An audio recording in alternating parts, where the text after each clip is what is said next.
Olympics ఆటలు పెడితే పథకాలన్నీ అమెరికాలు షేనోలే కొట్టుకోబోతారు. జపాను, ఆస్ట్రేలియా, ఫ్రాన్సు ఇట్లా పితుకు పితుకు దేశాలు కూడా బంగారు బిల్లలు పట్టుకోబోతుంటే మనోళ్ళేమో వెనక మరల ఏడనో ఉంటారాయే. పాతేడు గిదే పరిస్థితి. సర్కారు చక్కగా పట్టించుకుంటలేదు, మంచిగా ట్రైనింగ్ ఇస్తలేదు, వాళ్లకు సౌలతులు జాలతలేవని ఆటల గురించి బగ్గా తెలిసిన వాళ్ళు చెప్పే ముచ్చట. కానీ వెనకమరల మేమున్నామని కావలసిన సాయం చేసి అన్నిటికీ ఆసరైతే ఆటల్లా మన పంచ్ పవర్ ఎట్టుంటదంటే గిట్ట ఉంటది. మన నిక్కది జరిన పంచులకు మళ్ళీ బంగారు బిల్లొచ్చిందబ్బా.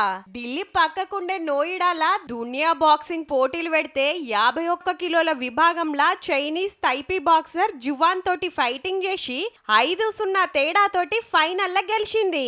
అవతలామెకు ఒక్క పాయింట్ కూడా పోకుండా వార్ వన్ సైడ్ చేసింది. భుజానికి దెబ్బతోటి రింగుకు దూరమై 7.5 తర్వాత మళ్ళా బాక్సింగ్ కోర్టులకు దిగుతే దునియాకు మన పంచ్ పవర్ ఏందో చూపించింది. మళ్ళా very long break I could again start my golden journey. तो ऐसे ही मैं आगे मेहनत करते रहूं और ऐसे ही कोशिश करूंगी कि मैं गोल्ड मेडल जीत कर देश का नाम रोशन करते रहूं.